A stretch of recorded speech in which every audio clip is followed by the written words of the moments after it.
The small boy stumbled through the sagebrush, tears cutting paths through the dust on his face as he clutched the empty medicine bottle like it was his last hope. "Papa will beat me if I don't bring medicine," he sobbed to the Modoc scout, not knowing that the man he begged from was supposed to be his enemy, not knowing that this desperate moment would be the first crack in a wall of hatred that had stood for 20 years. The wind swept across the high desert of Northern California, carrying with it the scent of juniper and dust. Kelek stood outside his small cabin, watching the sun sink behind the volcanic ridges that marked Modoc country. The land remembered his people, even if the settlers tried to forget. He was 43 years old, though the hard years made him look older. Deep lines creased his weathered face, and his hands bore the scars of a life lived between two worlds. The cabin sat in a remote valley 15 miles from the nearest settlement, built with his own hands from pine logs and river stone. It was modest but sturdy, designed to withstand the harsh winters that swept down from the mountains. Kelek was one of the last. Most of his people had been forced onto reservations after the Modoc War ended 12 years ago in 1873. The soldiers had come with their rifles and their promises, and when the promises proved empty, they'd come with chains instead. His wife and daughter had died during the forced march to the Quapaw Agency in Indian Territory. Pneumonia, the army doctor had said, as if giving the killing a name made it less of a murder.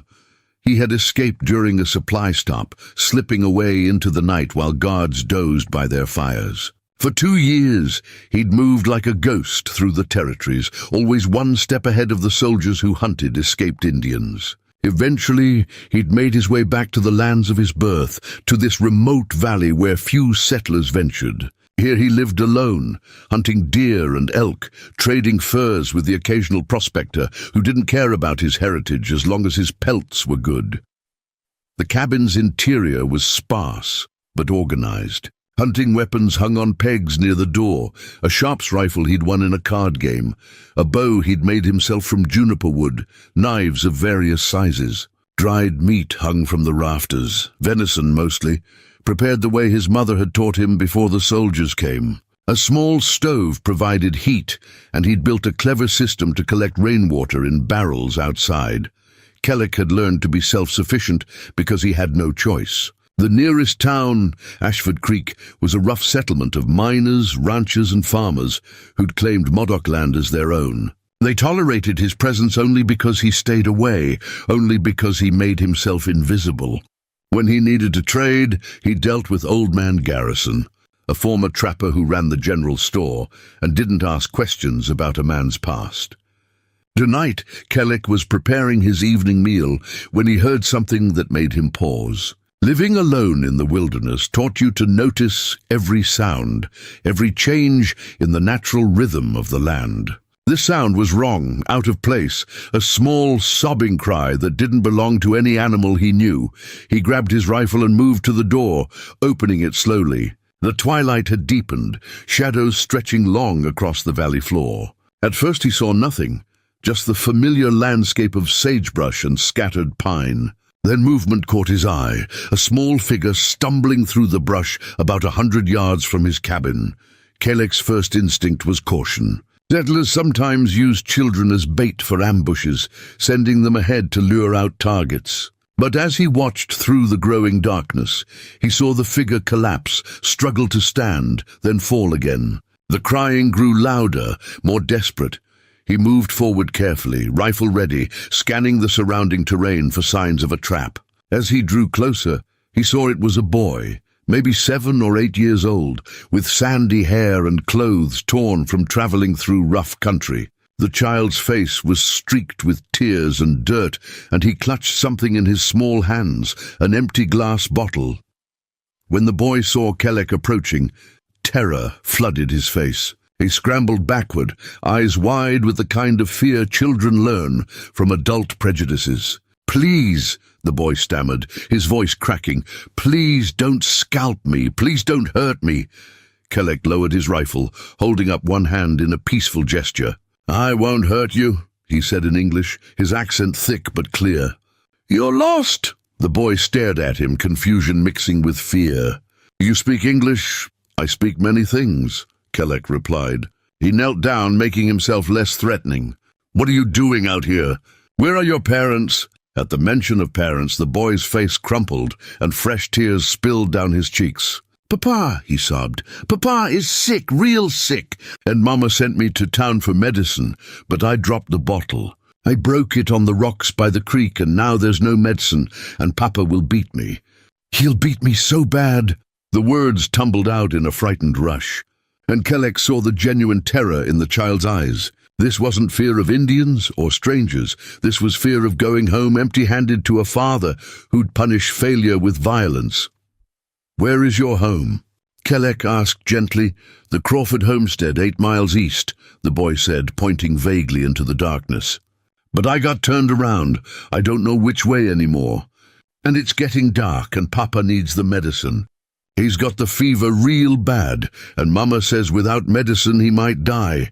But if I come home without it, he'll beat me first, and then he might die anyway."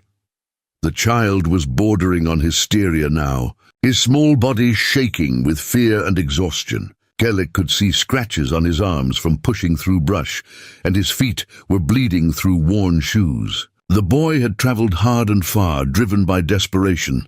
Kelek knew the Crawford place by reputation. Jeremiah Crawford was a homesteader who'd claimed land on the edge of the valley 5 years ago. Word was he was a hard man, quick with his fists and quicker with his temper. His wife Sarah was known to come to town with bruises she tried to hide, and their children, there were 3 of them, were thin and frightened things who never played with other kids.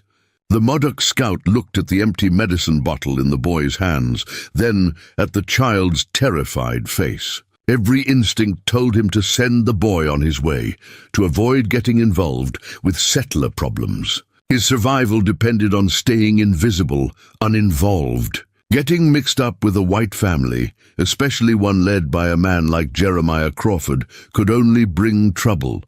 But looking at this small, frightened child, Kelek saw his own daughter's face. She'd been about this age when she died, carried away by sickness while soldiers forced them to march through winter cold. He remembered holding her small body, remembered his wife's keening grief, remembered the helpless rage of being unable to save the ones he loved. "What's your name?" Kelek asked. "Jacob," the boy said, wiping his nose with a dirty sleeve.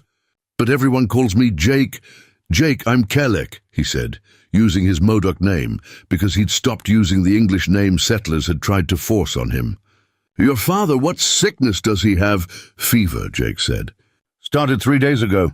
First he got the shakes, then the sweating, then he couldn't get out of bed. Mama says it's the same fever that killed the Johnson boy last month." The doctor gave her a bottle of medicine, said to give Papa 2 spoonfuls every 6 hours. "But we ran out this morning and Mama gave me money and the empty bottle and told me to run to town and get more." The boy's voice broke again. "But I dropped it. I was crossing the creek and I slipped on the rocks and the bottle broke and now I got nothing and Papa's going to kill me." Kelek understood the situation now. The father was likely suffering from one of the fevers common in the territory, possibly malaria or typhoid. The medicine was probably quinine or something similar. Without it, the man might indeed die. But the boy's terror wasn't just about his father's death. It was about the beating that would come first. "Come inside," Kelek said, standing. "You need water and food." Jake hesitated, clearly torn between his fear of Indians and his desperate situation. "Are you really not going to hurt me?" "I give you my word," Kelek said. "In my tongue, a word given is sacred. I won't harm you." The boy followed him slowly into the cabin, eyes darting around nervously at the unfamiliar surroundings. Kelek poured water from a jug into a tin cup and handed it to Jake, who drank greedily. Then he cut a piece of dried venison and some bread, placing them on a wooden plate. "Eat," Kelek said. "Slowly, your stomach needs time." Jake ate like he was starving, which told Kelek volumes about life at the Crawford homestead. A child this hungry hadn't been eating regular meals. As the boy ate, Kelek moved to a wooden chest in the corner of the cabin. Inside, wrapped in oilcloth, were various items he'd collected over the years. Herbs, roots, and yes, a small bottle of quinine powder he'd traded for 2 years ago. He'd kept it for himself, knowing that fevers could strike anyone and that doctors didn't treat Indians, especially not escape reservation Indians. This small bottle might one day save his life. It was precious, irreplaceable. Kelek looked at the bottle, then at the boy, wolfing down food like tomorrow might never come. He thought about his daughter, about how he'd have done anything to save her. He thought about his wife, about the promises they'd made to each other to protect their children. Those promises had been broken by forces beyond his control, but here, now, he had control. He could send this boy home empty-handed to face a beating and watch his father die, or he could give away his own safety, his own future security, for a child of the people who'd destroyed his world. The choice should have been impossible, but somehow it wasn't. Kelek wrapped the quinine bottle carefully and placed it in a leather pouch. He added some dried herbs, things his mother had taught him could help with fever, willow bark for pain, yarrow to reduce sweating. Then he put in some of the dried venison and a piece of hardtack. "Jake," he said, turning to the boy, "I have medicine that can help your father." The boy's eyes went wide. "You do? Really?" "Yes, but you must listen carefully," Kelek said, kneeling to look the boy in the eye. "This powder, you mix 1 spoonful in water, make your father drink it. Do this 3 times each day. The herbs, you boil them in water, make tea, give him this between the medicine. You understand?" Jake nodded vigorously. "Yes, sir, I understand." Kelek handed him the pouch. "This medicine, it's all I have. If I get sick, I have nothing now, but your father needs it more than I do." The boy stared at the pouch like it was a miracle. Then he looked up at Kelek with confusion written across his young face. "But why? Papa says Indians are savages, that you'd kill us all if you could. Why are you helping me?" It was a fair question, one that deserved an honest answer. Kelek sat down on a wooden stool, choosing his words carefully. "Your father, he hates my people because we are different, because we want the same land he wants," Kelek said.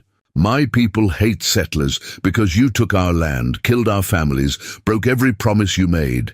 This hate, it goes round and round like a wheel, never stopping." He pointed at Jake. "But you're a child. You didn't take anything from me. You didn't break any promises. You're just a boy who needs help. Maybe if I help you, the wheel stops turning just a little." Jake looked down at the pouch in his hands. "Papa's going to ask where I got this." "Tell him the truth," Kelek said. "Tell him a Modoc gave it to you. Tell him that even enemies can choose kindness." The boy was quiet for a long moment. Then he did something unexpected. He stepped forward and wrapped his thin arms around Kelek in a brief, fierce hug. "Thank you," he whispered. "I won't forget this. I promise I won't forget." Kelek felt something crack inside his chest, some wall he'd built around his heart after losing everything. He gently patted the boy's shoulder. "Go now, before it gets too dark. You know the way home from here." "I think so," Jake said, pointing. "East toward the 3-peaked mountain. Yes, follow the North Star, keep the mountain on your right. 8 miles, you'll be home before the moon is high." Jake started toward the door, then paused and looked back. "Mr. Kelek, if Papa gets better, maybe I could come back. Maybe I could bring you something to say thanks." "You don't owe me anything," Kelek said. "But if you want to visit, I'm here." The boy nodded and ran out into the gathering darkness, clutching the medicine pouch like it was the most precious thing in the world. Kelek watched him go until the small figure disappeared into the sagebrush, swallowed by the night. Then he stood alone outside his cabin, looking up at the stars beginning to emerge in the darkening sky. He had just given away his only medicine to the child of his enemies. He had risked exposure, risked the wrath of settlers who might see his kindness as a threat. He had made himself vulnerable in a world that punished vulnerability. But as he stood there in the cool evening air, Kelek felt something he hadn't felt in 12 years, something he thought had died with his wife and daughter. He felt hope. Inside his cabin, the fire in the stove burned low. Kelek added wood and sat at his small table, eating the simple meal he'd prepared before Jake appeared. The dried venison tasted different tonight, less like survival and more like a choice freely made. Outside, the wind continued its ancient song across the high desert. Somewhere out there, a small boy was running home with medicine that might save his father's life. And in this remote cabin, a Modoc scout who'd lost everything sat alone, wondering if one small act of kindness could truly change anything in a world built on hatred and fear. Tomorrow would bring whatever it would bring, but tonight, Kelek allowed himself to believe that maybe, just maybe, the wheel could stop turning. 6 days passed like water through a sieve, each one blending into the next with the familiar rhythm of survival. Kelek rose before dawn, checked his traps, tended to his small garden of squash and beans, repaired a weak spot in his cabin's roof where rain had started seeping through. The work was endless, solitary, exactly as it had been for years. But something had changed. He found himself watching the eastern trail more often than necessary, listening for footsteps that might not come. The medicine pouch he'd given to young Jake represented more than lost supplies. It represented a choice to believe that connection was still possible in a world that had taught him isolation was safer. On the 7th morning, Kelek was skinning a rabbit he'd snared when he heard horses. Multiple horses moving at a deliberate pace. His hand moved instinctively toward his rifle. Horses meant settlers, and settlers in groups usually meant trouble. He positioned himself near the cabin door, watching the tree line where the trail emerged from the pine forest. 3 riders appeared, and Kelek's jaw tightened when he recognized the leader. Sheriff Marcus Dutton sat tall in his saddle, a hard man in his 50s with iron-grey hair and a reputation for enforcing the law with whatever force he deemed necessary. Beside him rode his deputy, a nervous young man named Peter Whitmore, who kept his hand near his pistol. The 3rd rider was Jeremiah Crawford. Kelek had never seen Crawford up close before, only heard descriptions from traders and prospectors. The man looked like he'd been wrestled back from death's door, pale and gaunt, but his eyes burned with a fever that had nothing to do with illness. He sat his horse with rigid tension, one hand gripping the saddle horn, the other resting on the rifle across his lap. The 3 men stopped 20 yards from Kelek's cabin. Sheriff Dutton dismounted slowly, making a show of keeping his hands visible. "Kelek," he said, his voice carrying the flat authority of someone used to being obeyed. "We need to talk." "Then talk," Kelek replied, not moving from his position by the door. "But stay where you are."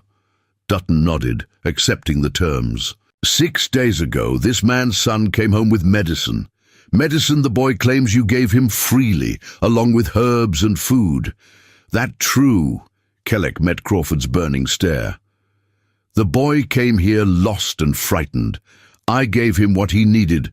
My son, Crawford said, his voice rough from recent illness, came home spinning tales about a savage who spoke English and gave away medicine like it was nothing. Said you had a whole chest full of supplies, enough to trade. So that was it. Crawford hadn't come to express gratitude. He'd come to investigate whether Kelek was hoarding resources that could be taken. The realization settled in Kelek's like a stone. Sheriff Dutton held up a hand, silencing Crawford. Now, Jeremiah, let's not jump to conclusions. Kelek here did your boy a kindness, probably saved your life. That deserves acknowledgement, deserves suspicion, Crawford spat. What's an Indian doing with medicine, with supplies? He's either stealing from settlers or trading with other hostiles. Either way, he's breaking treaty terms. Kelleck forced himself to remain calm, though anger simmered beneath his skin. I'm not on a reservation, so no treaty binds me. I trade honestly with those willing to trade. The medicine I gave your son, I bought 2 years ago from old man Garrison, paid in furs. You want to accuse me of theft? Go ask Garrison if I ever cheated him. Garrison's a drunk and a fool, Crawford said, trading with savages when decent white folks need supplies. Enough, Sheriff Dutton said, his voice sharp. He turned to Kelleck. I came here because Crawford insisted, said his boy's story didn't add up. But I also came because I'm curious. You gave away medicine you might need yourself. That's not something most folks would do, especially not for strangers. Why did you do it? It was the same question Jake had asked, and Kelleck gave the same honest answer. Because a child needed help. His reasons for needing it, his father's character, his people's hatred of mine. None of that matters when a boy is crying and afraid. Deputy Whitmore shifted uncomfortably in his saddle. He was young enough that Kelleck's words seemed to reach him in ways they didn't reach the older men. Crawford's face twisted with something between anger and confusion. You had no obligation to help. My boy is white, Christian, everything you people hate. Your boy is a child, Kelleck said flatly. Children don't choose their parents or their prejudices. They only know fear and hunger and need. I saw a child in need. I helped. That's all. That's not all, Crawford said, and now his voice carried a note of something deeper than anger, something that might have been shame or guilt. Jake won't shut up about you. Keep saying you're a good man. Keeps asking questions about why we hate Indians if they can be kind. He's confused, talking back to me, questioning things a boy his age has no business questioning. Understanding dawned. Crawford hadn't come here because he suspected theft. He'd come because Kelleck's kindness had disrupted the carefully constructed narrative Crawford used to justify his hatred. A child's worldview was simpler, more honest, and Jake had seen something that contradicted everything his father had taught him. Sheriff Dutton rubbed his jaw, clearly trying to navigate the complicated territory between law and human decency. Seems to me you did a good deed, Kelleck. Crawford here should be thanking you, not causing trouble. But I'll be straight with you. There's folks in Ashford Creek who won't like hearing about an Indian living this close with supplies and medicine. Makes them nervous. I've lived here 5 years without incident, Kelleck said. I hunt my own food, build my own shelter, trade honestly when I trade at all.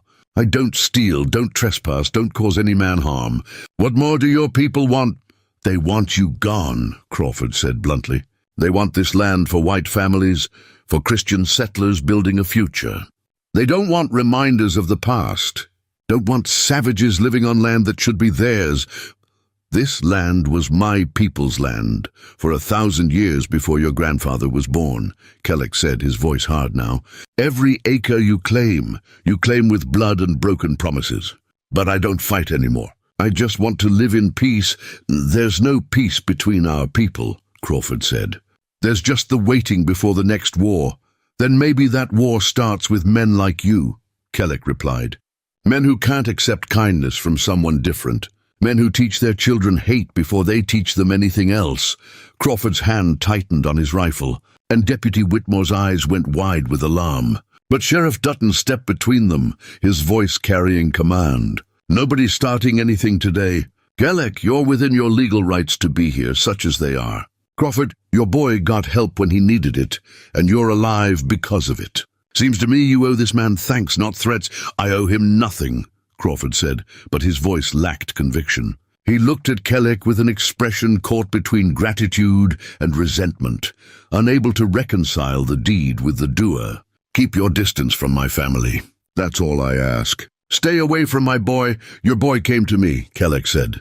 I sent him home with what he needed. If he comes again, I won't turn him away, but I won't seek him out either. That fair enough?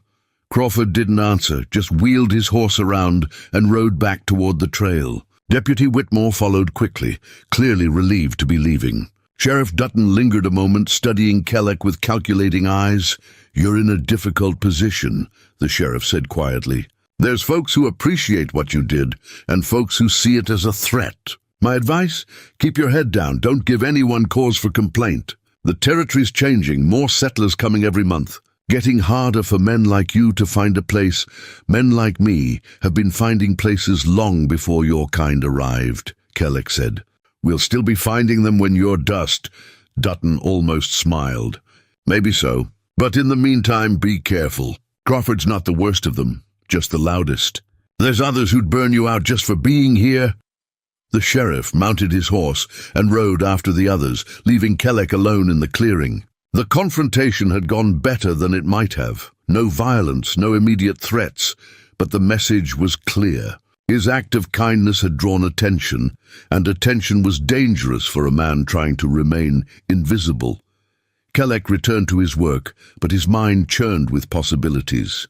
Crawford's visit meant people in Ashford Creek now knew he was here, knew he had supplies, knew he'd helped to settle a child.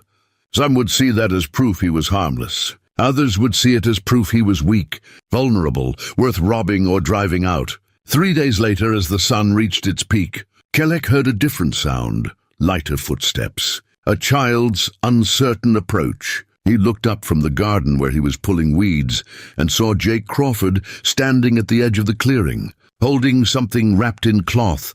The boy looked thinner than before, and there was a fresh bruise on his left cheek that hadn't been there a week ago. He approached slowly, eyes darting around nervously, like he expected to be caught doing something forbidden. "Jake," Kellic said, setting down his tools and walking toward the boy. "Your father told me to stay away from you." "I know," Jake said quietly. "He beat me for talking about you. Said I was making him look bad, questioning his authority. But I had to come back. I had to say thank you properly." He held out the cloth bundle. Inside were 3 eggs, still warm, and a small loaf of bread wrapped in paper. "Mama made the bread.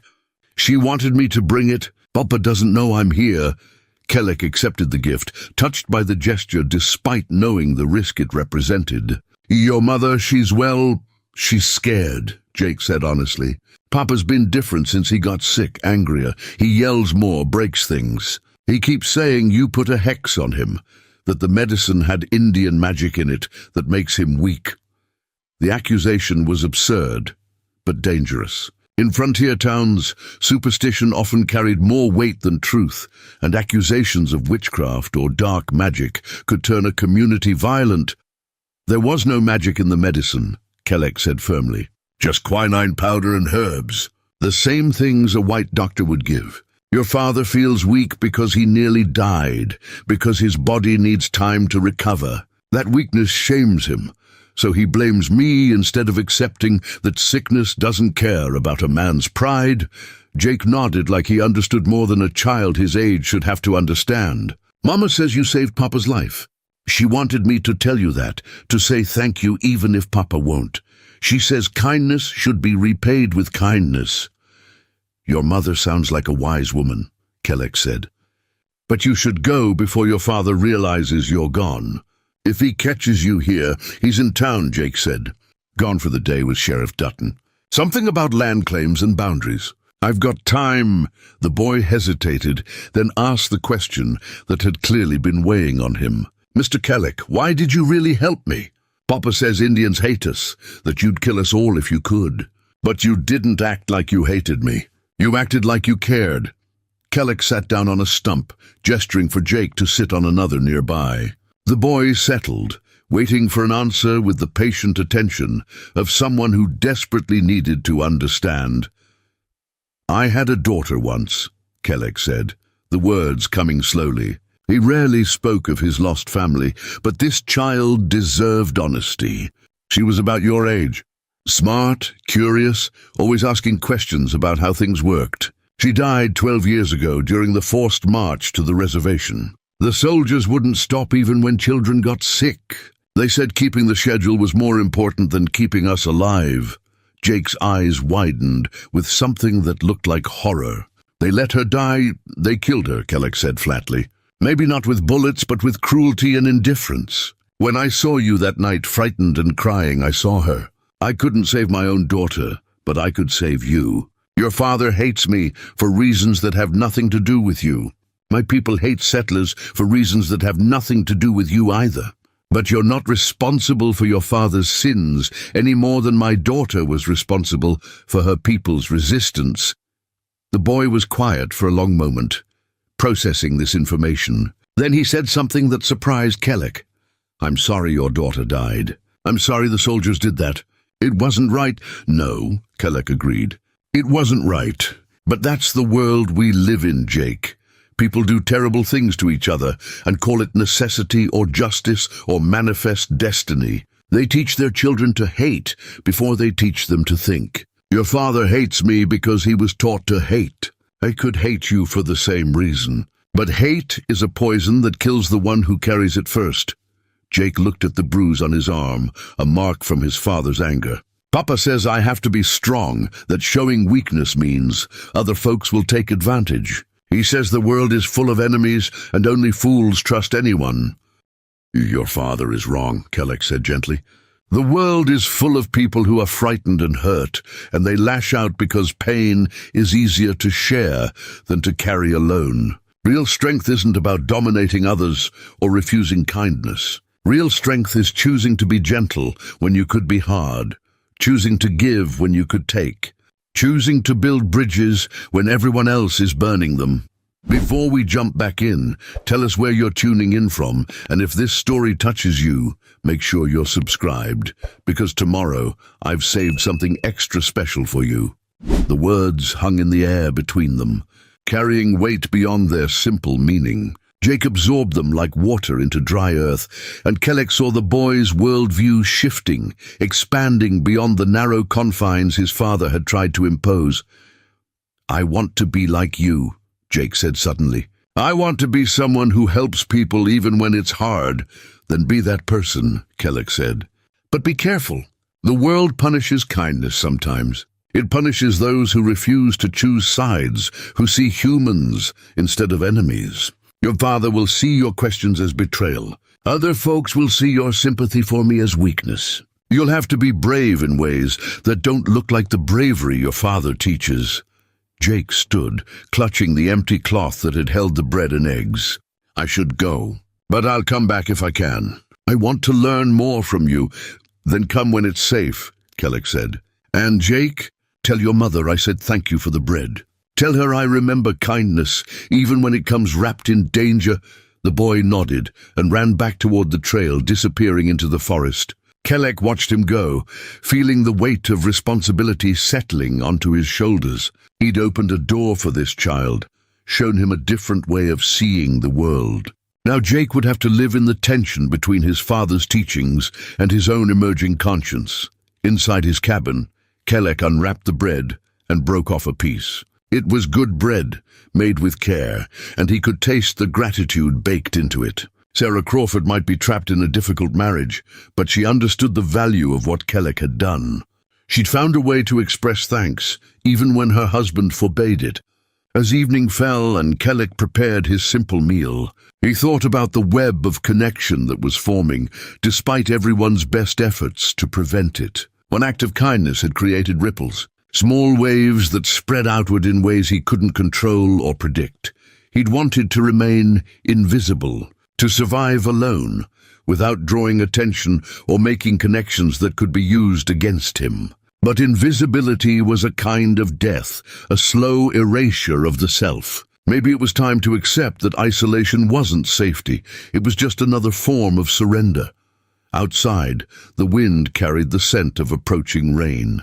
Kelek stood in his doorway, looking out at the darkening valley. Somewhere out there, Jake Crawford was returning home to a father who would beat him for showing kindness. Somewhere out there, Sarah Crawford was hiding bruises and hoping her small rebellion wouldn't be discovered. Somewhere out there, Sheriff Dutton was trying to maintain order in a territory that valued control over justice.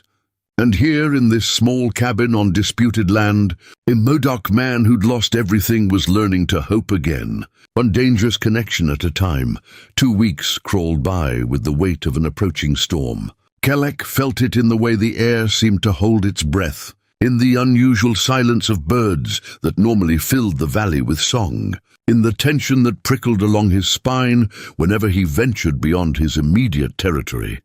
Jake came 3 more times, always when his father was away in town or working the far fields. Each visit was brief, furtive, filled with whispered conversations and nervous glances toward the trail. The boy brought small offerings, a handful of dried apples, a spool of thread Sarah Crawford had sent, once a battered tin cup that Jake said Kellick could keep. But more than gifts, Jake brought questions. He asked about Modoc customs, about how Kellick's people had lived before the wars, about what it meant to belong to a culture that the dominant world wanted to erase. Kellick answered carefully, teaching without preaching, sharing stories without demanding the boy accept them as superior to what he'd been taught. During one visit, Jake arrived with a split lip and fear in his eyes. "Papa found out I've been visiting," the boy said, his voice trembling. "He followed me last time, watched from the trees. He didn't stop me then, but when I got home he beat me hard. Said I was betraying my own blood, consorting with savages." Kellick examined the boy's injuries with practiced eyes, seeing more than just the visible damage. "You should stop coming. The risk is too great." "I don't care about the risk," Jake said, with the fierce conviction of the young. "You're my friend. Papa can't choose my friends for me." "He can," Kellick said gently, "and he will with his fists if necessary. Jake, I don't want you hurt because of me." "Too late," the boy said. "I'm already hurt. But at least when I come here, I learn things that matter. Papa teaches me hate and fear. You teach me to think." The words carried more weight than the child likely understood. Kellick saw the danger clearly now. His kindness to one boy was creating fractures in a family already cracked by violence. Crawford would see Jake's questions, his sympathy for Indians, as a direct challenge to paternal authority. And men like Jeremiah Crawford responded to challenges with escalating force. "You need to be more careful," Kellick warned. "Not just for your sake, but for your mother and siblings. If your father thinks I'm turning you against him, he might do something desperate." Jake's face showed understanding beyond his years. "I know, Mama's scared. She said men like Papa, when they feel they're losing control, they get dangerous. She made me promise to be smarter about my visits." "Then be smart," Kellick said. "Come only when it's absolutely safe. And if it stops being safe, stop coming altogether. I'll still be here, still be your friend, whether you visit or not." The boy left that day looking older than when he'd arrived, carrying the burden of complex loyalties that no child should have to bear. Kellick watched him go with a heavy heart, wondering if his single act of compassion had set in motion forces beyond his control. That evening, as Kellick was preparing venison for drying, he heard horses again. Multiple riders moving fast, the sound of urgency rather than casual travel. He grabbed his rifle and positioned himself where he could see the trail, expecting trouble. What emerged from the tree line surprised him.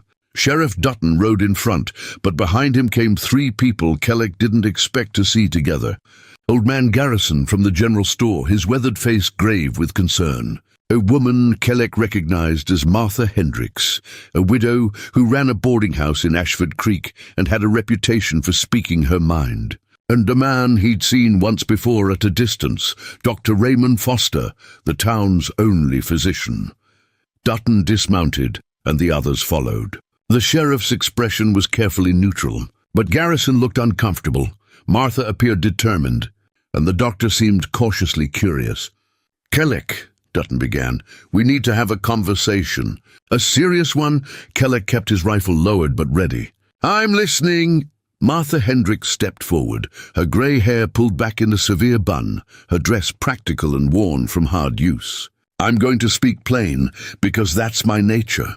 Word spread about what you did for the Crawford boy. Some folks are angry about it, calling you dangerous. But others, including me, think it shows character. Character doesn't change what I am," Kellick said.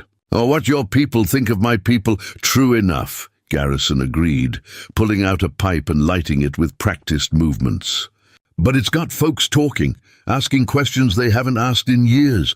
About whether the old hatred still makes sense, about whether we can live side by side without killing each other."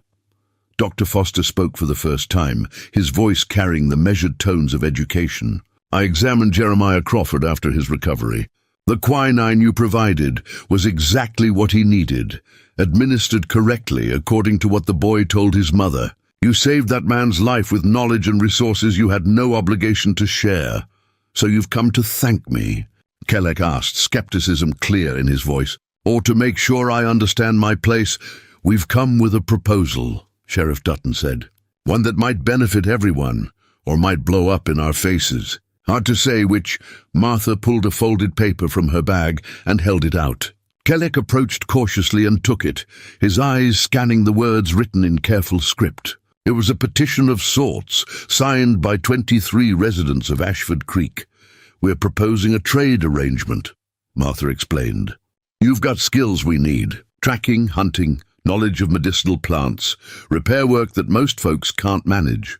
We've got supplies you need: food, ammunition, tools, medicine to replace what you gave away. You're asking me to work for settlers," Kelleck said, disbelief coloring his tone.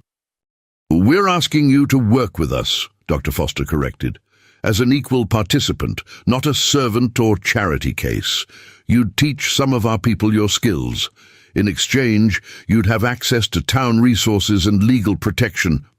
"Legal protection?" Kelleck repeated. "From what?" Dutton's expression darkened. "From the other faction in town, the ones who think the only good Indian is a dead Indian. Jeremiah Crawford's leading them, stirring up anger, claiming you used witchcraft on him and bewitched his boy. He's got maybe 30 men who'd follow him, some of them mean enough to act on his words." Understanding settled like ice in Kelleck's stomach. Crawford wasn't just angry about Jake's visits, he was organizing violence. The man couldn't accept that an Indian had saved his life, couldn't reconcile that act of kindness with his worldview of racial superiority. So instead he was rewriting the narrative, turning salvation into attack, gratitude into grievance. "He's planning something," Kelleck said. "Not a question, but a statement." "We think so," Garrison confirmed. "Nothing solid we can act on, but talk in the saloons, men gathering, weapons being checked. It's got the feel of something building." Martha's voice was fierce. "There's good people in Ashford Creek who are tired of the killing, tired of the fear. We watched the Modoc War from a distance, heard the stories about Captain Jack and the lava beds, saw the aftermath. Some folks thought justice was served. Others just saw waste and cruelty on both sides." She pointed at the petition. "Those signatures represent families who want a different way. Not forgetting the past, but not letting it poison every possible future. You showed kindness to an enemy's child.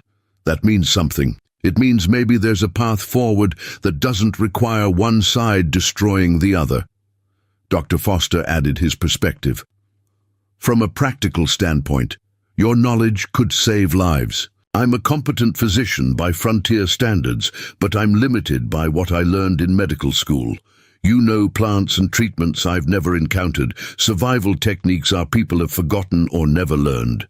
That knowledge shouldn't die with you." Kelleck looked at the four faces before him. He saw genuine intent in their expressions, but he also saw the complexity beneath. These weren't naive idealists. They were pragmatists who recognized that cooperation might serve everyone's interests better than continued conflict. But they were also asking him to make himself more visible, more vulnerable, to tie his fate to a community that included people who wanted him dead. "If I agree," Kelleck said slowly, "I become a target. Not just for Crawford and his followers, but for any hostile Indians who learn I'm working with settlers.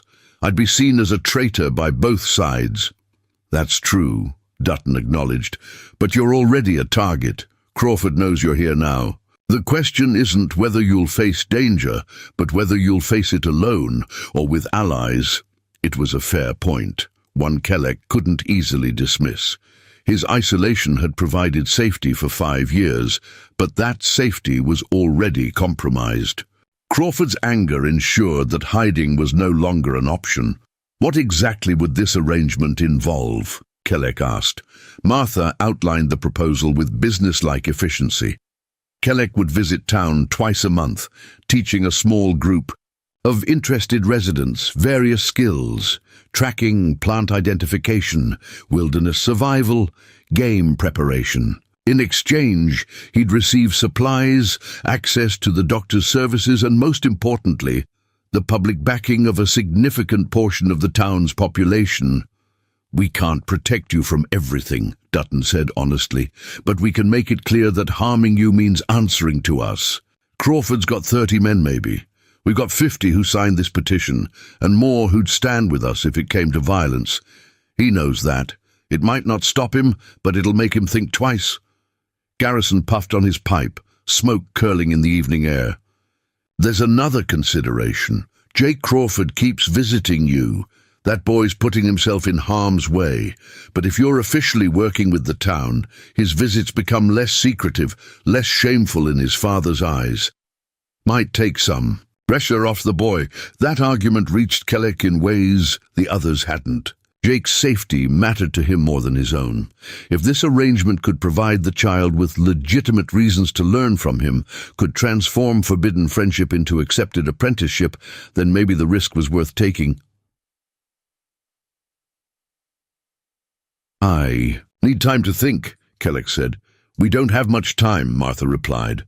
"Crawford's pushing for action.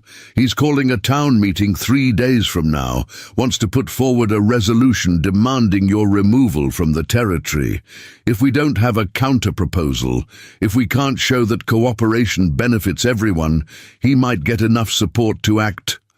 "Doctor," Foster spoke gently, "we're not trying to pressure you into a decision you're not ready for, but we are being honest about the timeline. 3 days. After that, the situation becomes more volatile." The 4 visitors remounted their horses, preparing to leave. As they turned toward the trail, Kelleck called out to them, "Why are you doing this, really? It can't just be about practical benefits." Martha looked back, and Kelleck saw something raw in her expression. "I lost my husband and 2 sons in the Modoc War. They joined the militia, thought they were defending civilization against savages. They died in the lava beds, killed by people defending their home. For years I hated all Indians, blamed all of you for my loss." Her voice roughened with emotion. "But hating didn't bring them back. It just made me bitter and small. When I heard what you did for Jake Crawford, how you gave away your only medicine to save a stranger's life, I realized something. My husband and sons died in a war built on fear and misunderstanding. They died because people on both sides couldn't see each other as human. You're trying to be human in a world that punishes it. I won't let you stand alone in that." The riders departed, leaving Kelleck standing in the gathering darkness with a petition in his hands and impossible choices weighing on his mind. He returned to his cabin and lit a lamp, reading the names on the petition by flickering light. 23 names. Some he recognized from trading visits to Garrison's store. Others were strangers. But each signature represented someone willing to risk social disapproval, maybe violence, to support cooperation with an Indian. It was more than he'd expected from a frontier town built on stolen land. That night Kelleck barely slept. He thought about his wife and daughter, about the promises he'd made to honor their memory by surviving. Would working openly with settlers honor them or betray them? His people had died fighting settler expansion. Would cooperating with that expansion make him a traitor to their sacrifice? But he also thought about Jake, about the hope in the boy's eyes when he learned something new, about the possibility that one child's changing perspective might ripple outward into something larger. He thought about Martha Hendricks and her sons, about suffering that echoed across both sides of an arbitrary divide. As dawn broke, Kelleck made his decision. He would accept the proposal not because it was safe, but because isolation had become its own kind of death. He would teach settlers his skills, would walk openly in Ashford Creek, would become visible in ways that terrified him. And he would do it knowing that Jeremiah Crawford and 30 angry men would see it as provocation. But before he could, act on his decision before he could ride to town and accept the petition's terms, Kelleck heard screams cutting through the morning air. He grabbed his rifle and ran toward the sound, heart pounding with dread.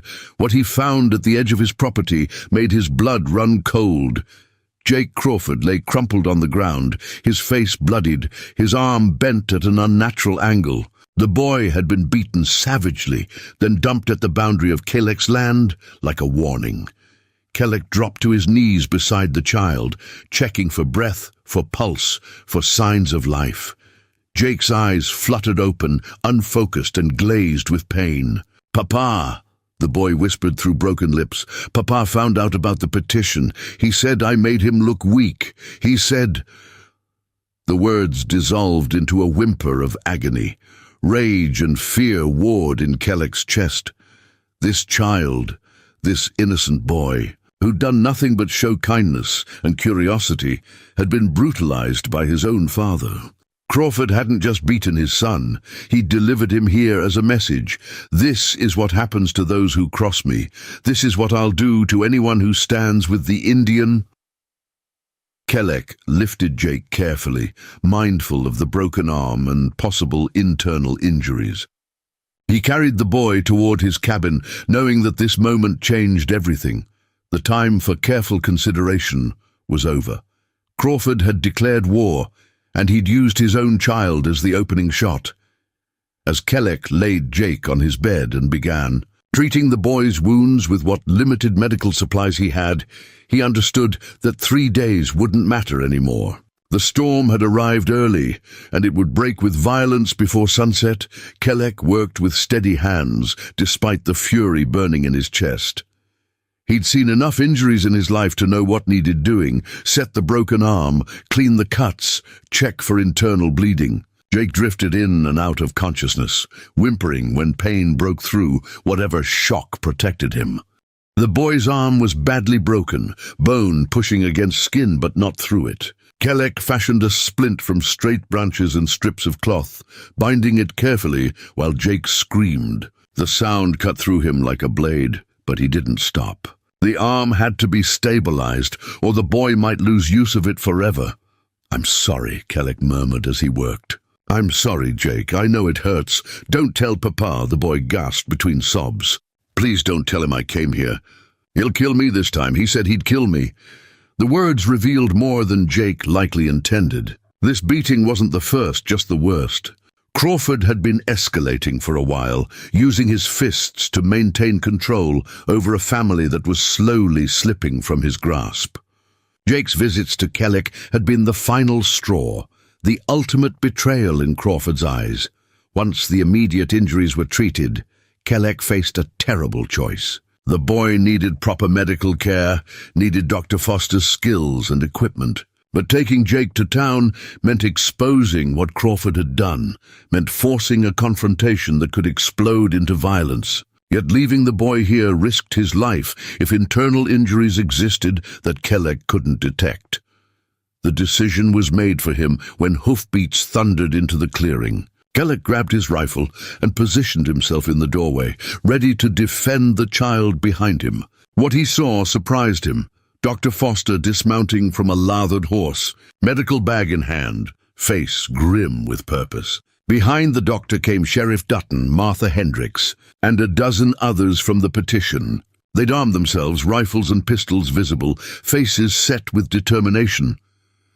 "We saw Crawford heading back to town," Foster said without preamble. "He was bragging in the saloon about teaching his boy a lesson, about sending a message to Indian lovers. When he described what he'd done, I came immediately." The doctor pushed past Kelleck and went straight to Jake. His examination was professional, thorough, and when he finished, his expression was dark with anger. Broken arm, 3 cracked ribs, possible concussion, severe bruising. This wasn't discipline, this was attempted murder. Martha stood beside Kelleck, her face pale but her voice steady. "That monster beat his own child nearly to death and threw him away like garbage. All because the boy dared to think for himself, dared to question the hate he'd been taught." Sheriff Dutton looked at Kelleck with something like apology in his eyes. I came to arrest Crawford, but he's barricaded himself in his house with his followers. Says if we try to take him, they'll burn this valley to ashes, starting with your cabin. He's claiming you kidnapped his boy, used witchcraft, turned the child against his own blood. That's insane, Kellick said flatly. Insane, but effective, Dutton replied. Half the town believes him, or at least they're willing to act like they do. Fear makes people irrational. Crawford's telling them you're the beginning of an Indian uprising, that if they don't stop you now, the Modoc will come back and slaughter everyone. Dr. Foster finished bandaging Jake's ribs and looked up. This boy needs to be in my clinic, needs monitoring for the next few days. But if I take him, Crawford will claim we stole his son. He'll use it as justification for violence, then we don't give him justification, Martha said firmly. We take the boy to my boarding house instead. It's neutral ground, not official town property. Jake stays there under my protection until he's healed. Anyone who wants to challenge that will have to go through me. And us, added a man Kellick recognized as Thomas Baker, a rancher who'd signed the petition. We're not letting Crawford terrorize this town because he can't control his own shame. The group began discussing logistics, how to move Jake safely, how to defend against Crawford's faction, how to prevent the situation from exploding into open warfare. But Kellick barely heard them. He was watching Jake's face, seeing the fear and pain there, understanding that this child had become a symbol of something larger than himself. Jake's eyes opened, finding Kellick's face. I'm sorry, the boy whispered. I ruined everything. You were safe before I came. Kellick knelt beside the bed, taking the boy's uninjured hand. You didn't ruin anything, Jake. You showed me that hiding isn't the same as living. Your father did this, not you. His fear, his hate, his inability to accept that the world is bigger than his prejudices. He said I betrayed him, Jake said, tears sliding down his bruised cheeks. He said I chose a savage over my own blood. You chose kindness over cruelty, Kellick corrected. You chose to think instead of just believing what you were told. That's not betrayal, that's courage. Dr. Foster prepared a dose of laudanum to ease Jake's pain. As the medicine took effect and the boy's eyes grew heavy, Martha organized the group. 4 people would transport Jake to her boarding house. 6 would stand guard there in rotating shifts. The rest would spread through town, talking to wavering citizens, countering Crawford's lies with truth. What about you? Dutton asked Kellick. Crawford wants you dead. He's convinced his followers that killing you is righteous, that it's protecting their families. You're not safe here alone. I'm not leaving my home, Kellick said. If Crawford wants me, he can come, but he'll find me ready. That's not smart, Martha argued. You're outnumbered. I've been outnumbered my whole life, Kellick replied. Doesn't mean I run. Thomas Baker stepped forward. Then you won't stand alone. Some of us will stay, help you fortify this place, make sure Crawford thinks twice before attacking. The offer touched something deep in Kellick's chest. These settlers, people whose kind had destroyed his world, were volunteering to risk their lives defending him. It defied everything he'd learned about humanity's capacity for tribalism and hate.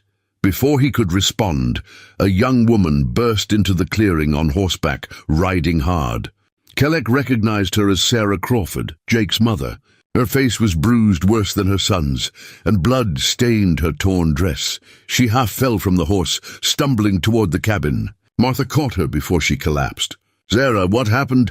Jeremiah, Sarah gasped. When the doctor left, when word spread about what he'd done to Jake, some folks confronted him. He went mad, started raving about conspiracies and Indian magic. He beat me when I tried to stop him from taking the other children. Said he was going to hide them where the witch lovers couldn't corrupt them. Horror rippled through the group. Where? Dutton demanded. Where did he take them? I don't know, Sarah sobbed. He rode out with 8 men, took Emily and little John. He said if anyone tried to follow, he'd make sure the children paid the price. The situation had just transformed from dangerous to catastrophic. Crawford hadn't just beaten 1 child, he'd kidnapped 2 more and was using them as hostages. The man had crossed a line from which there was no return. Dr. Foster moved to examine Sarah's injuries, but she pushed him away. No time, you have to find them. Emily is 6 years old, John is 4. They're terrified of their father when he gets like this. Please, you have to help them. Kelleck's mind raced through possibilities. Crawford had maybe 2 hours head start, moving with children who'd slow him down. 9 men total, armed and desperate. Preparing and narrating this story took us a lot of time, so if you are enjoying it, subscribe to our channel. It means a lot to us now. Back to the story. They'd need a defensible position, somewhere they could hold out if pursued. His thoughts landed on an obvious answer. The old mine, Kelleck said. 10 miles north, abandoned silver mine with multiple tunnels. Defensible, with water from underground springs. If Crawford's thinking tactically, that's where he'd go. Dutton's eyes narrowed. You know that mine? My people used it as a refuge during the war, Kelleck admitted. Before the soldiers found it and burned us out. I know every tunnel, every entrance, every weak point in its defenses. The admission hung heavy in the air. Kelleck had just revealed knowledge of a site where Modoc warriors had fought and died, had made himself vulnerable by exposing his connection to that history. But Sarah Crawford's desperate eyes erased any hesitation. Then you have to lead us there, Martha said. You're the only one who can navigate those tunnels. It's a trap, Thomas Baker warned. Crawford wants Kelleck to come after him. He'll have men positioned, ambush points prepared. We'd be walking into a slaughter. Then we plan better than he expects, Kelleck said. We don't come through the main entrance. There's a collapsed tunnel on the western side, partially caved but passable for a man who knows where to step. We come in behind them, cut off their retreat. Dutton weighed the risks, clearly torn between his duty to rescue children and his responsibility to avoid getting his people killed. How many men would we need? Too many and we'll be spotted, Kelleck said. 6 at most. Small, fast, with element of surprise. I'm going, Sarah said immediately. Those are my babies.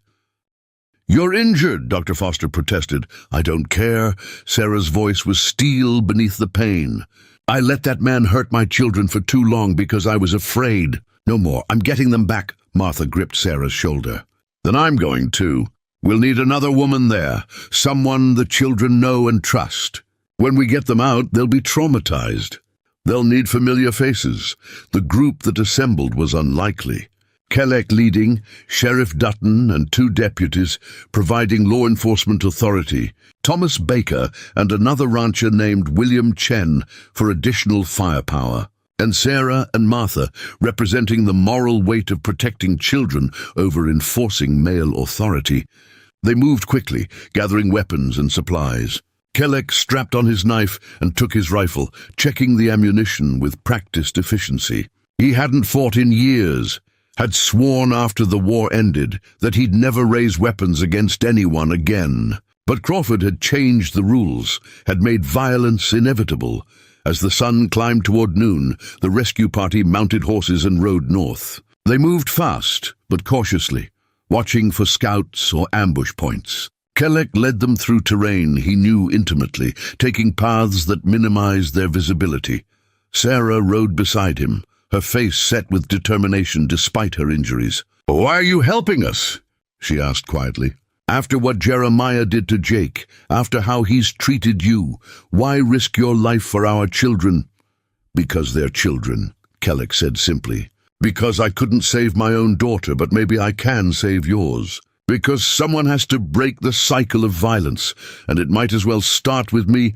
"I should have left him years ago," Sarah said, guilt and regret thick in her voice. "I knew what he was, knew how his anger was poisoning our family. But I was afraid. Afraid of being alone, afraid of losing my children, afraid of what he'd do if I tried to leave." "Fear is a powerful prison," Kelleck agreed. "But you're breaking free now. That takes courage." They reached the vicinity of the mine by early afternoon. Kelleck called a halt in a grove of pine trees that provided cover, while allowing a view of the main entrance. As he'd predicted, Crawford had posted sentries, 2 men visible near the entrance, likely more hidden in defensive positions. "We circle west," Kelleck said quietly. "Stay low, move slow. The collapsed tunnel is narrow. We'll have to go single file once we're inside. Stay close, follow exactly where I step." One wrong move and you'll bring down rocks that'll kill us all, or alert everyone in the mine." Dutton checked his rifle. "Once we're inside, what's the plan?" "We find the children first," Kelleck said firmly. "Crawford will have them somewhere he considers secure, probably the main chamber where he can watch all approaches. We extract them quietly if possible. If we're discovered, we form a defensive position and hold until they surrender, or we fight our way out. People are going to die today," William Chen said quietly. "Maybe us, maybe them, maybe both." "Maybe," Kelleck acknowledged. "But those children will live. That's what matters." The group moved out, circling wide around the mine's perimeter. Kelleck led them through terrain that seemed impossible, steep slopes and loose rock that appeared impassable. But he knew the secret paths, the places where Modoc warriors had moved unseen while soldiers searched for them. The collapsed tunnel entrance was hidden behind a fallen boulder, barely visible even when you knew where to look. Kelleck squeezed through first, testing the stability of the passage. Behind him, the others followed one by one, moving with painful slowness through the dangerous space. Inside the mine, darkness was absolute. Kelleck had brought no torch, relying instead on memory and the faint air currents that indicated direction. His hands traced the tunnel walls, finding familiar marks his people had carved years ago. Behind him, Sarah Crawford breathed in shallow gasps, fighting claustrophobia and fear. They emerged in a side tunnel that connected to the main mine system. Faint light glowed from the central chamber, and voices echoed off stone walls. Kelleck held up a hand, signaling everyone to freeze. He crept forward alone, peering around a corner into the main chamber. What he saw made his blood run cold. Crawford had indeed brought Emily and John here, but the children weren't just being held hostage. They were tied to support posts in the center of the chamber, ropes binding their small bodies, while their father ranted to his followers about righteousness and racial purity. The children were crying, terrified, and Crawford was using them as props in his twisted performance. Kelleck pulled back and reported what he'd seen in whispers. Sarah's face went white with rage and terror. "We have to get them now," she hissed. "Wait," Dutton cautioned. "We need to know exactly how many men are in there, where they're positioned." But Sarah Crawford was done waiting, done being cautious, done letting fear control her actions. She pushed past Kelleck and stepped into the main chamber, her voice ringing out clear and strong. "Jeremiah Crawford, you put down those ropes right now and let our babies go." The chamber exploded into chaos. Men shouted, guns were raised, and Crawford spun toward his wife with murder in his eyes. The rescue party had no choice now. They rushed forward, and the mine erupted into violence that would determine whether broken cycles could truly be healed, or whether hate would claim more victims before the sun set on this terrible day. Sarah Crawford's voice echoed through the mine chamber like a gunshot, shattering the fragile moment before violence. Crawford whirled toward her, his face contorting with rage and something that might have been shame. His followers scrambled for weapons, their movements panicked and uncoordinated. "You brought them here," Crawford snarled, gesturing wildly at the rescue party emerging from the shadows. "You brought the savage and his witch lovers to defile our sanctuary. The only defilement here is what you've done to your own children," Sarah shot back, her voice steady despite the rifles now pointed at her chest. "Look at them, Jeremiah. Look at what your hate has created." Emily and John were sobbing, pulling against the ropes that bound them to the support posts. The little girl's face was streaked with tears and dirt, her brother's eyes wide with terror. They didn't understand why their father had brought them here, why he'd tied them up, why everything had turned so frightening. Kelleck stepped forward slowly, his rifle lowered but ready. He'd fought in enough battles to recognize the dangerous instability in Crawford's eyes, the look of a man who'd convinced himself that destruction was salvation. "Let the children go, Crawford. Whatever grievance you have with me, they're innocent." "Nothing is innocent anymore," Crawford said, his voice dropping to something cold and flat. "You poisoned my son's mind, turned him against his own blood. You're doing it to the whole town, making them weak, making them forget what you people did to us, what we did." Kelleck's voice hardened. Your people came to our lands, killed our families, drove us onto reservations where our children died of disease and starvation. Don't speak to me about innocence when your hands are soaked in blood, passed down from your fathers. One of Crawford's men, a wiry prospector named Dalton, shifted nervously. Jeremiah, maybe we should talk about this. Those kids don't need to be tied up. Shut your mouth, Crawford snapped. They're here because their mother corrupted them with softness, let them think savages could be friends. I'm protecting them from that poison. Sheriff Dutton's voice cut through the tension with authority. Jeremiah Crawford, I'm placing you under arrest for assault, kidnapping, and endangering minors. Your men can stand down peacefully or face charges as accomplices. You have no authority here, Crawford said. This mine is outside town limits, beyond your jurisdiction. And even if it wasn't, I answer to a higher law than yours. God's law doesn't include beating children, Martha Hendricks said sharply. I've known you since you were a boy, Jeremiah. Your father would be ashamed of what you've become. The mention of Crawford's father struck something raw. His face twisted with pain before hardening again. My father died defending this territory from Indian raids. He taught me that weakness gets you killed, that showing mercy to enemies is the same as inviting your own murder. I'm honoring his memory by protecting my family from the same fate by terrorizing them. Sarah moved closer, ignoring the weapons trained on her. By beating Jake until his arm broke? By dragging Emily and John into a mine and tying them up like animals? That's not protection, Jeremiah. That's madness. Crawford's hand drifted toward his pistol. Kellick saw it, saw the calculation in the man's eyes, and understood that Crawford was moments away from violence that would leave bodies scattered across the mine floor. The situation was balanced on a knife's edge, and the slightest wrong move would send it toppling into bloodshed. I'll make you a deal, Kellick said quickly, drawing everyone's attention. Let the children go unharmed. Let Sarah take them out of here. In exchange, I'll stay. You want someone to blame for your son's rebellion, for the town turning against you, for everything that's gone wrong. Blame me, keep me as hostage, do whatever you want. Just let the children walk free. No, Sarah said immediately. Absolutely not. It's the only way, Kellick said, his eyes locked on Crawford's. You know it is. Your men are scared. They didn't sign up for hurting kids. But they'll fight if forced to, and people will die. Maybe your children, maybe your wife. Is your pride worth that cost? For a moment, something flickered in Crawford's expression. Doubt, or perhaps the last remnant of the man he'd been, before hate consumed him. His followers were watching him, waiting for direction, and Kellick could see some of them wavering. Dalton and two others had lowered their weapons slightly, clearly uncomfortable with the situation. Then a voice from the back of the chamber shattered the fragile moment. It's a trick. The savage is trying to divide us. A man emerged from the shadows, and Kellick recognized him with a sinking feeling. Marcus Reed was a former soldier who'd fought in the Modoc War, who'd lost his brother in the lava beds. Reed's hatred of Indians was legendary, and his presence here explained much of Crawford's escalating violence. Reed had been feeding Crawford's paranoia, pushing him toward increasingly extreme actions. He wants us to let down our guard, Reed continued, moving to stand beside Crawford. Once the women and children are gone, his people will attack. Indians never honor agreements, never keep their word.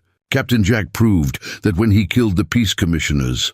The reference to Captain Jack, to the most infamous moment of the Modoc War, sent ripples of tension through both groups. Kellick felt old anger rising, but forced it down. History was full of betrayals on both sides, and arguing about which came first would solve nothing. I'm not Captain Jack, Kellick said evenly. I'm one man trying to prevent more deaths. You want revenge for your brother? Fine, take it out on me. But let the children go first. Reed's hand moved toward his gun, and suddenly everything happened at once. Sarah lunged toward her children, trying to reach them before violence erupted. Crawford moved to intercept her. Sheriff Dutton raised his rifle, shouting commands. Reed drew his pistol, aiming at Kellick. The first shot came from an unexpected direction. William Chen, the rancher who'd volunteered for the rescue, fired at the ceiling, bringing down a shower of rock and dust that obscured everyone's vision.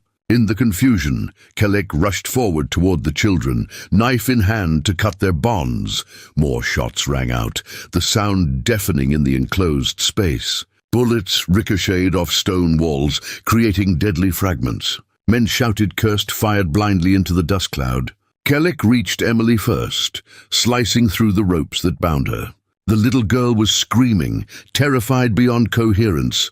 "Run," Kelek told her, pushing her toward where he'd last seen Martha. "Run to the woman, go." He moved to John. The 4-year-old boy was frozen with fear, unable to process what was happening. Kelek cut the ropes and lifted the child, feeling the small body trembling against his chest. A bullet whined past his head, too close, and he threw himself behind a support post. Sarah peered through the dust, her face a mask of determination. She grabbed John from Kelek's arms and turned to flee. But Crawford emerged from the chaos, blocking her path. His face was wild, completely unmoored from reason. "You're not taking them," he said. "You're not corrupting them with savage love." "They're my children too," Sarah said, holding John tight. "And I won't let you destroy them with your hate."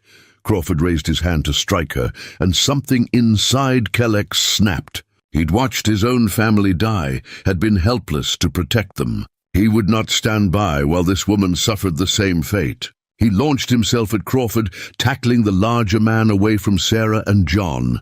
They crashed into the dirt, rolling, grappling. Crawford was bigger, younger, fueled by rage. But Kelek fought with the desperate strength of a man defending the only family he had left, even if that family wasn't his by blood. They traded blows, crude and brutal, while chaos swirled around them.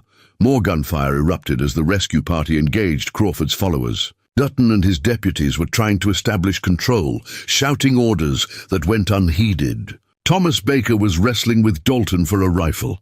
Martha had grabbed Emily and was dragging the girl toward the exit tunnel. Through the melee, Kelek saw Marcus Reed taking careful aim at Sarah Crawford's back. The woman was fleeing with John, unaware of the threat. Reed's finger tightened on the trigger, and Kelek knew with horrible certainty that he couldn't reach them in time to prevent the shot. But someone else could. One of Crawford's own men, a young farmer named Preston, who'd been dragged into this mess by family loyalty rather than conviction, threw himself into Reed's line of fire. The shot meant for Sarah struck Preston in the shoulder, spinning him around. He fell, and his sacrifice gave Sarah the seconds she needed to disappear into the tunnel with her son. Reed screamed with frustration, swinging his pistol toward Kelek instead. But Crawford was still grappling with Kelek, blocking any clear shot. "Get off him!" Reed shouted. "Let me finish the savage." Crawford, lost in his rage, didn't register his ally's words. He was focused entirely on pounding Kelek into the ground, years of accumulated hate channeled into his fists. Kelek blocked what he could, took hits that left his head ringing, fought back with strikes aimed at vulnerable points. A massive explosion of sound ripped through the chamber, louder than any gunshot. The ground shook, dust and rock rained from the ceiling. Someone had set off dynamite, probably attempting to seal one of the tunnels. But the blast was too close to the main chamber, and structural supports cracked under the strain. "The mine's collapsing," Dutton shouted. "Everyone out now." The command cut through the violence like a blade. Even in their rage and fear, everyone recognized the immediate danger. The ceiling was coming down, and anyone still inside when it went would be buried alive. Crawford's followers scrambled for the exits, abandoning the fight for survival. Crawford himself seemed to snap back to reality. He looked around at the collapsing mine, at the dust and falling rock, and something like horror crossed his face. "Emily," he said. "John, where are they?" "Safe," Kelek gasped, pulling himself to his feet. "Your wife got them out. Now move before we're both buried." For a moment Crawford stared at him with an expression Kelek couldn't read, hate and gratitude and confusion all mixed together. Then a support beam cracked with a sound like a rifle shot, and Crawford turned and ran toward the main exit. Kelek moved to follow, but saw movement in the settling dust. Marcus Reed was still there, pinned under a fallen beam across his legs. The man who'd wanted to kill Sarah Crawford was now trapped, facing death by crushing rock. His eyes met Kelleck's, and in them was naked fear. "Help me!" Reed gasped. "Please, I can't move it." Every instinct told Kelleck to leave him. This man had tried to murder an innocent woman, had fed Crawford's hatred until it became violence. Reed represented everything that had destroyed Kelleck's people. The mindless hate that justified any atrocity. Leaving him would be justice of a sort, but Kelleck thought about Jake's question days ago, why he'd helped an enemy's child. He thought about his daughter, about the kind of man he wanted to honor her memory by being. And he thought about the cycle of violence, how it never ended unless someone chose to end it. He ran back to Reed and grabbed the beam, heaving with strength born of desperation. The wood shifted and Reed screamed as pressure changed on his crushed legs. Together, they worked the beam up enough for Reed to drag himself free. His legs were badly damaged, but he was alive. Why? Reed gasped as Kelleck hauled him toward the exit. "Why save me?" "Because I'm tired of death," Kelleck said. "Because enough people have died in this war already." They stumbled through the collapsing tunnel, rock falling around them, dust choking their lungs. Behind them, support structures failed in sequence, the mine eating itself. They burst into daylight just as the main entrance caved in with a roar like thunder, sealing the chamber forever. Kelleck collapsed on the ground outside, coughing dust, bleeding from a dozen cuts. Around him, the survivors of the confrontation sat or stood in shocked silence. Crawford's followers were scattered, some wounded, all looking lost and confused now that the adrenaline was fading. The rescue party was checking each other for injuries, relief and horror mixing on their faces. Sarah Crawford sat nearby with Emily, and John clutched against her, all three crying. Martha knelt beside Preston, the young man who'd taken a bullet meant for Sarah. Dr. Foster, who must have followed the sound of gunfire, was already working on Preston's wound, his movements efficient and practiced. Sheriff Dutton approached Kelleck slowly. "You saved Reed's life. After everything he's done, all the hate he's spread, you saved him." "I saved a man trapped under a beam," Kelleck said tiredly. "What he does with that life is his choice." Crawford stood apart from everyone, staring at the collapsed mine entrance. His empire of hate had literally crumbled, buried under tons of rock. His children were alive but traumatized. His wife looked at him with nothing but contempt. His followers were melting away, heading back to town or simply disappearing into the wilderness. Dutton walked over to Crawford and placed a hand on his shoulder. "Jeremiah Crawford, you're under arrest. You have the right to—" "I know," Crawford said quietly. "I know what I've done." As the sheriff led Crawford away in chains, the man looked back at Kelleck one last time. No words passed between them, but something unspoken hung in the air. Recognition, perhaps, or the bitter understanding that hate had cost them both more than they could ever repay. The sun was setting as the survivors made their way down from the mine, casting long shadows across the high desert. Kelleck walked beside Sarah and her children, ready to catch Emily or John if they stumbled. The little girl reached up and took his hand, the gesture so trusting and simple that it nearly broke him.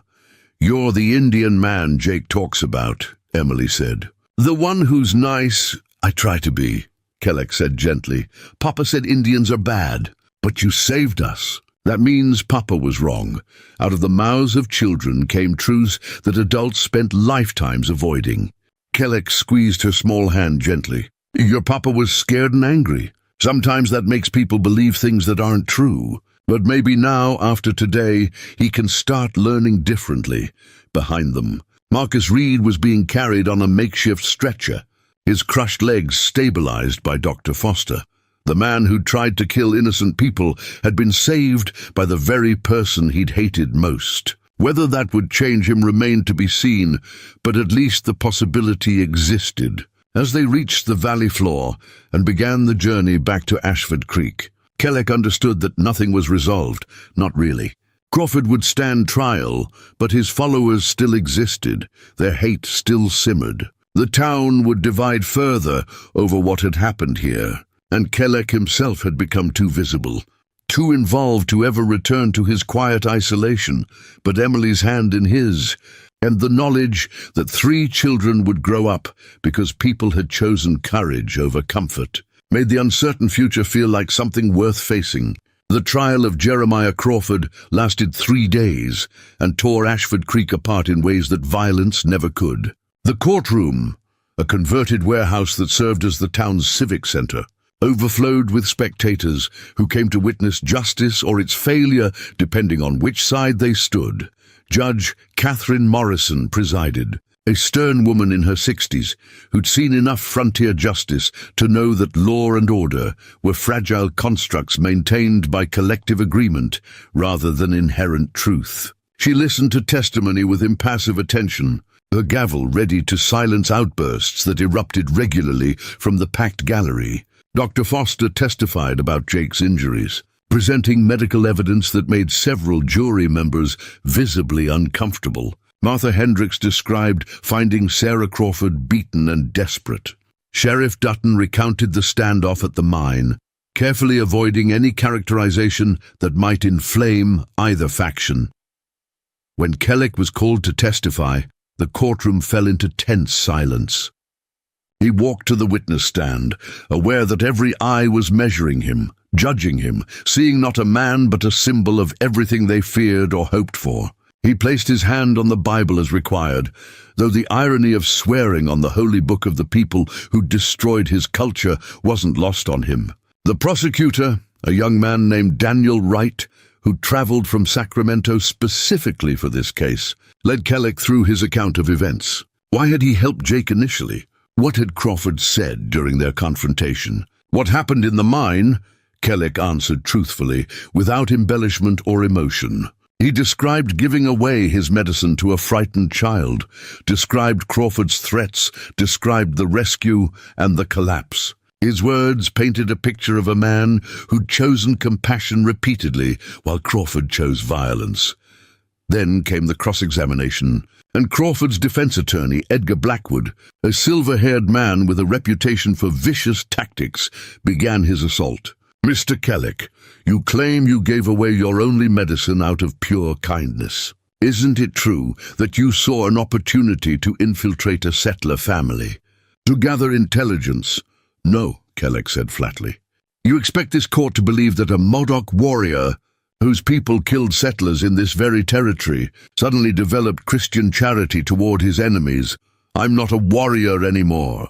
I'm a man who saw a child in need, a child you used to turn against his father, to poison with ideas, contrary to civilized values. Judge Morrison's gavel cracked. Mr. Blackwood, stay focused on facts rather than rhetoric. Blackwood shifted tactics. You admit to living alone in the wilderness, refusing to integrate into proper society. You hoard supplies and knowledge that could benefit settlers. Doesn't that suggest hostility toward civilization itself? I live alone because your civilization tried to erase my people, Kellick said, his voice hard now. I hoard supplies because I learned that depending on others' charity leads to starvation. And I share knowledge with anyone willing to learn respectfully, as I did with Jake Crawford, until his father beat him for the crime of thinking.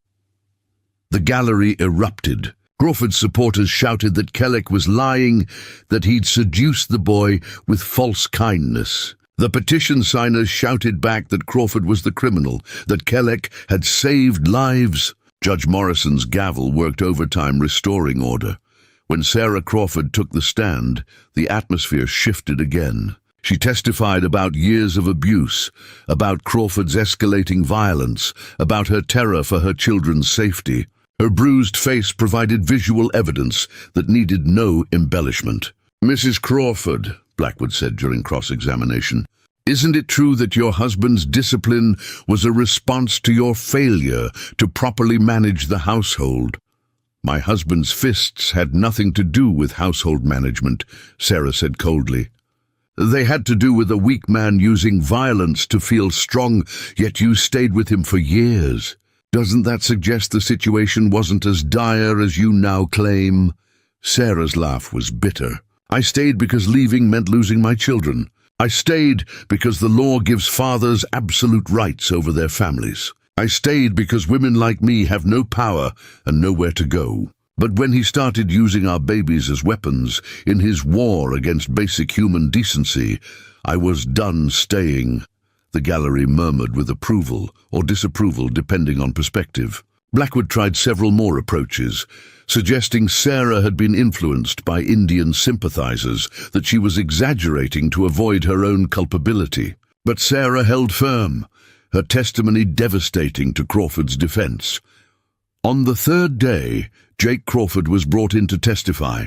The boy's arm was still splintered, and he walked with visible pain. His father watched from the defendant's table, and for the first time during the trial, Crawford's face showed something other than defiant rage. He looked at his son with what might have been regret or shame. Jake's testimony was simple and devastating. He described his father's increasing anger, the beatings that escalated in frequency and severity, the final assault that broke his arm. He described stumbling to Kelleck's cabin and finding kindness instead of the savagery his father had taught him to expect.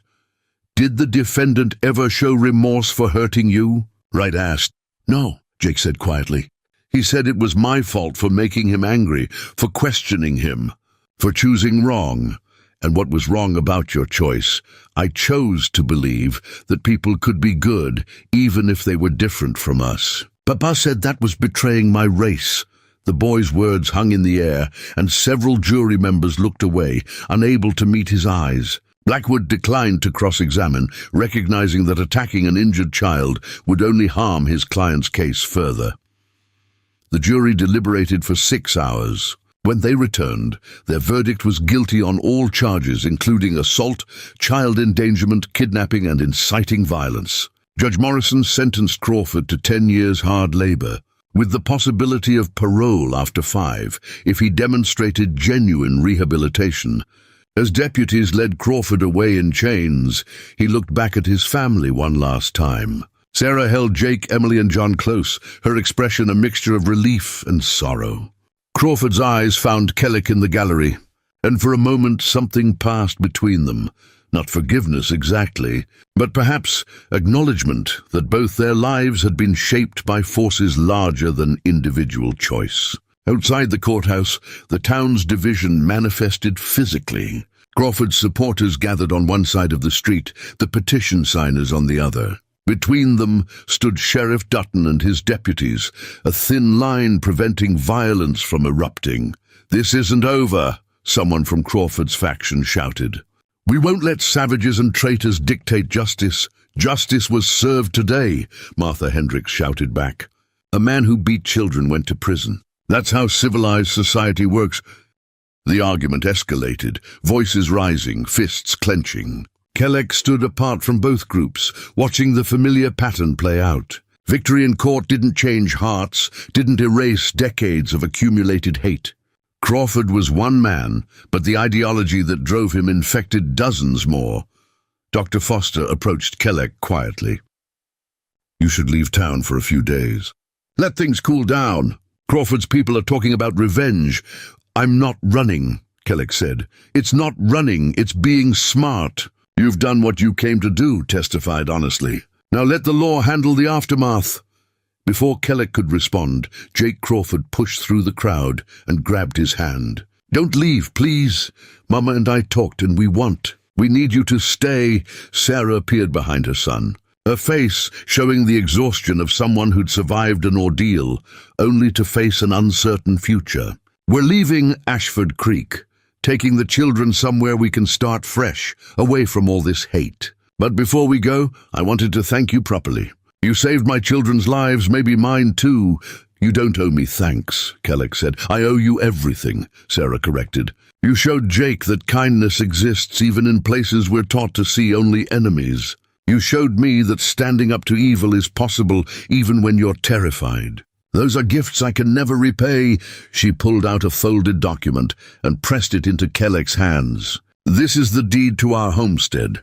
Jeremiah can't contest it. He signed it over to me years ago during a rare moment of guilt. I'm transferring it to you. 800 acres of good land with water rights and mineral claims." Kelleck stared at the paper, unable to process what he was holding. "I can't accept this." It's too much. It's not enough, Sarah said firmly. That land has too many bad memories for us. But maybe you can make it something good. Maybe you can build something there that proves cooperation is possible. Jake squeezed Kelleck's hand. Please take it. I want to know that something good came from all the bad. I want to think that someday I could come back and see what you built there. The gesture overwhelmed Kelleck's carefully maintained composure. For 5 years, he'd lived on the margins, hiding, surviving, avoiding connection. Now a woman he barely knew was giving him land. A child was asking him to build a future. The weight of possibility pressed against the walls he'd built around his grief. I'll take it, Kelleck said quietly, and I'll build something worth returning to. The Crawford family left Ashford Creek the next morning, traveling east toward Sacramento, where Sarah had family. Jake waved from the wagon until distance erased him from view, and Kelleck stood watching until the dust settled back onto the road. Over the following weeks, the town's division remained but evolved. Some of Crawford's supporters left, unwilling to live in a place that had convicted one of their own. Others stayed, but withdrew, nursing resentments that would take years to heal if they healed at all. The petition signers grew bolder, pushing for policies that acknowledged Indian rights, advocating for integration rather than elimination. Kelleck moved to the Crawford homestead and began the work of transformation. The house was haunted by violence, walls that had witnessed too much pain. He tore down the interior, rebuilt it with help from Thomas Baker and others who saw his project as proof that redemption was possible. They constructed a large common room where people could gather, and several smaller rooms that could house families temporarily. "What are you building?" Martha asked during one of her visits, bringing supplies and her characteristic bluntness. "A refuge," Kelleck said. "A place where people escaping violence can find safety. Settler or Indian, doesn't matter. Anyone running from hate can rest here." "That's dangerous," she warned. "You'll draw attention from both sides. People who see refuge as betrayal. Everything worthwhile is dangerous," Kelleck replied. "Jake asked me to build something good. This is what I can offer." Word of Kelleck's refuge spread slowly through the territory. The first arrivals were a Modoc family, escaping a hostile reservation, a mother and 3 children whose father had died of pneumonia. Kelleck housed them, taught them his survival techniques, helped them establish their own homestead on a corner of his land. Then came a settler woman fleeing an abusive husband, bringing 2 daughters and terror that Kelleck recognized from Sarah Crawford's eyes. Martha helped him provide care, and within weeks the woman was smiling again, teaching her daughters to read using books from Dr. Foster's library. More came over the months that followed. Indians escaping reservation poverty, settlers escaping violence, even a Chinese family driven from a mining camp by racial persecution. Kelleck's refuge became a small community of people, united by their rejection of the old hatreds, by their choice to build something new. 6 months after Crawford's trial, Kelleck received a letter. It was from Jake, written in careful script that showed the boys improving education. The letter described their new life in Sacramento, how his mother was working as a seamstress, how Emily and John were attending school and making friends. Jake wrote about missing the high desert, about remembering the lessons Kelleck had taught him, about his hope that someday things would be different. At the end, Jake had drawn a picture in the margin. It showed 2 figures, one clearly Modoc and one settler, standing together in front of a cabin. Above them, Jake had written in large letters that probably took him significant time to form properly. "Friends, not enemies." Kelleck pinned the letter to the wall of the common room where everyone could see it. It became a symbol of what they were trying to build, proof that children understood what adults struggled to accept. That people were people regardless of skin or language or history. That kindness could cross any boundary if you were brave enough to offer it.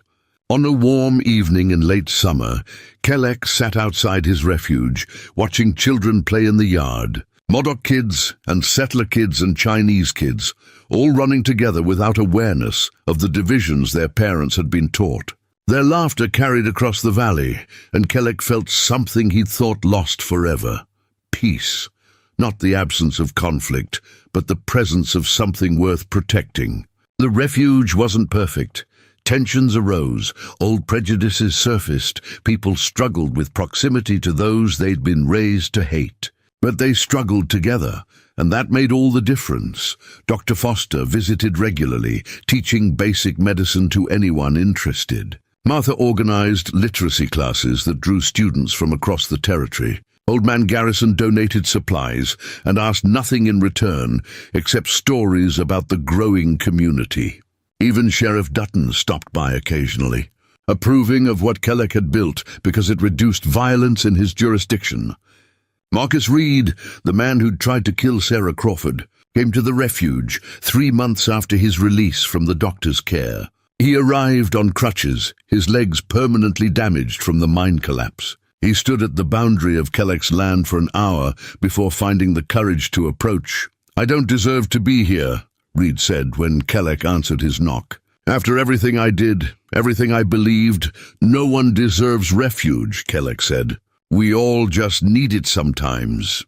Reed lived in the refuge for 2 months, helping with repairs that didn't require mobility, telling stories to the children, slowly shedding the hatred that had defined him. When he left, he went to work for Old Man Garrison, using his military experience to organize supply runs to remote settlements. He never became friends with Kelleck exactly, but he stopped being an enemy, and that was progress. A year after giving away his last medicine to a frightened boy, Kelleck stood on a hill overlooking his refuge. The sun was setting, painting the high desert in shades of amber and gold. Below him, smoke rose from cooking fires. Children's laughter mixed with adult conversation. Someone was playing a fiddle, and the music drifted on the evening breeze. He thought about his wife and daughter, about the promises he'd made to honor their memory. For years, he'd honored them through survival, through maintaining his culture in isolation, through refusing to be erased. But standing here watching his refuge thrive, he understood that the greatest honor was this living, growing community that proved their deaths hadn't been meaningless. Every person who chose cooperation over conflict, every child who learned to see humans instead of enemies, every moment of kindness across the old battle lines was a rejection of the forces that had killed his family. The Modoc people weren't gone as long as their values lived. Compassion, resilience, adaptation, connection to land and to each other. A Modoc boy ran up the hill, one of the children from the first family Kelleck had sheltered. "Mr. Kelleck, Mama says dinner is ready. She made acorn bread the way you taught her." Kelleck smiled and followed the boy down toward the common house where his chosen family waited. He had no blood relatives left, but he had this community bound by choice rather than obligation, by shared hope rather than shared ancestry. As he entered the warm, food-scented common room, surrounded by faces from a dozen different backgrounds, all united in their determination to build something better, Kelleck felt his wife's hand on his shoulder, though she'd been dead for 13 years. He heard his daughter's laughter and the children playing nearby, though she'd never lived to see this day. They were here in the refuge's existence, in every act of kindness that defied hate, in every bridge built across divides that were supposed to be permanent. Crawford had tried to use violence to maintain the old order. Kelleck had used compassion to create a new one. Outside, the stars were emerging in the darkening sky. The same stars that had watched empires rise and fall, that had witnessed countless cycles of violence and reconciliation. They would watch long after everyone here had turned to dust. But while they lived, while they breathed, while they chose connection over isolation, they could make those cycles mean something. One frightened child had changed everything. One act of kindness had cracked open a door that fear had sealed shut. And through that door had come the possibility that tomorrow might be different from yesterday, that the future wasn't doomed to repeat the past's mistakes. Kelleck accepted a bowl of stew from the Modoc woman and sat with his community, this unlikely collection of refugees and dreamers who'd bet their lives on the radical notion that people could be better than their worst impulses. Around him, conversations flowed in multiple languages. Children ate with the messy enthusiasm of the young. Adults planned tomorrow's work with the confidence of people who believed in their project. The refuge wasn't a solution to centuries of conflict. It was just one small place where different rules applied, where the old hatreds were acknowledged but not allowed to define the future. It was fragile, vulnerable to outside forces, dependent on the continued choice of everyone here to maintain it. But it existed, and that existence proved something important, that another way was possible, that the wheel of violence could be stopped if enough people were willing to step off it, that giving away your last medicine to a stranger's child could plant seeds that grew into forests. Tomorrow would bring new challenges, new tests of the community's commitment to its principles. But tonight, in this warm room full of unlikely friendships and hard-won trust, Kelek allowed himself to simply be grateful. Grateful that one child's tears had reached him. Grateful that he'd chosen to give rather than hoard. Grateful that from one small act of compassion had grown this living proof that humans were capable of more than just destruction. The refuge would endure or it would fail. But either way it had existed, and that mattered. In a world determined to divide people into enemies, they had chosen to be family instead. And that choice, repeated daily by everyone here, was the only revolution that truly mattered. Up next, you've got 2 more standout stories right on your screen. If this one hit the mark, you won't want to pass these up. Just click and check them out, and don't forget to subscribe and turn on the notification bell so you don't miss any upload from us.